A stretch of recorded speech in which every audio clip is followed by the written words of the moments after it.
সম্মানিত ভিউয়ার্স, আলোচনা করব চিরতা নিয়ে।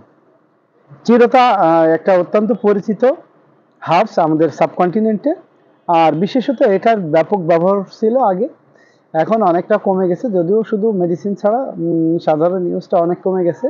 আমরা আমাদের ছোটবেলায় চিরতা ব্যাপকভাবে ব্যবহার করছি আমাদের যে কোনো পেটের সমস্যা, কৃমি বা বমি বমি ভাবে ধরনের সমস্যায় বা অ্যালার্জেটিক সমস্যায় আমরা এটা ব্যাপকভাবে ব্যবহার করছি। তো চলুন শুরু করি চিরতা নিয়ে আলোচনা।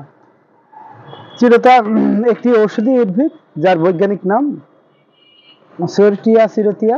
এটি আয়ুর্বেদিক ও ইউনানি চিকিৎসায় বহুদিন ধরে ব্যবহৃত হয়ে আসছে। আর উৎস চিরতা হিমালয় অঞ্চলের একটি গুল্ম জাতীয় উদ্ভিদ।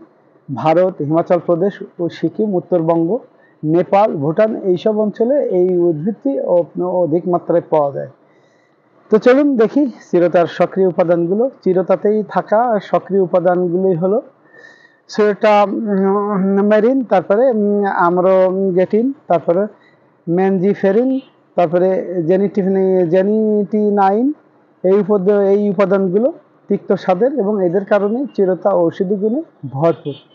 ডোজ চিরতা সাধারণত নিচের ভাবে খাওয়া হয় চূর্ণ বা গুঁড়ো আকারে। দিনে 1 থেকে 2 গ্রাম 1 গ্লাস গরম পানির সঙ্গে জলে ভেজানো রস বা ডেকোশন কাত।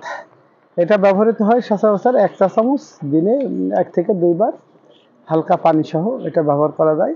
আর শুকনো চিরতা গুঁড়ো 5 থেকে 10 গ্রাম 1 কাপ পানিতে 6 থেকে 8 ঘন্টা ভিজিয়ে রেখে সেকে খাওয়া হয়। খালি পেটে খাওয়া বেশি উপকারী। সিরাপ বা ক্যাপসুল হিসেবে এটা পাওয়া যায়।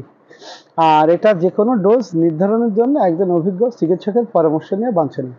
তো চলুন এর উপকারিতা দিয়ে আমরা একটু দেখি। তাহলে আমরা দেখতে পাবো চিরতা জ্বর কমাতে সাহায্য করে, বিশেষ করে ম্যালেরিয়ার মতো মারাত্মক ব্যাধিতে এটা ব্যাপক কার্যকরী। তারপরে আছে 2 নম্বর, লিভার পরিষ্কার করে এবং হেপাটোপ্রোটেক্টিভ হিসেবে এটা ব্যাপক ভূমিকা পালন করে। তারপরে অ্যাসিডিটি ও হজমে সাহায্য করে।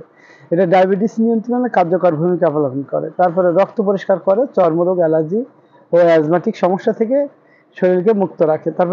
তারপরে ত্বকজনিত রোগ উপকারী, যেমন ফোড়া, চুলকানি, অ্যালার্জেটিক র্যাশ, ব্রণের ক্ষেত্রে এটা ভালো ফলাফল দেয়। তারপরে ইমিউনিটি, রোগ প্রতিরোধ ক্ষমতা বাড়াতে এটা ব্যাপক ভূমিকা পালন করে। পাশাপাশি স্টুল পরিষ্কার, যাদের কোষ্ঠকাঠিন্য আছে, কোষ্ঠকাঠিন্য নিরাময়ে এটা ব্যাপক ভূমিকা পালন করে। কাজেই চিরতা অত্যন্ত তিক্ত এবং দীর্ঘদিন বেশি মাত্রায় খাওয়া উচিত নয়। আর গর্ভবতী মহিলা ও ছোট বাচ্চাদের ক্ষেত্রে ডাক্তারের পরামর্শ নিয়ে ব্যবহার করা উচিত। আর এটা একটা অত্যন্ত উপকারী হার্বস। আপনারা চাইলে এটা নিয়মিত ব্যবহার করতে পারেন। সেক্ষেত্রে অবশ্যই একজন অভিজ্ঞ চিকিৎসকের পরামর্শ নিয়ে আপনারা ব্যবহার করবেন।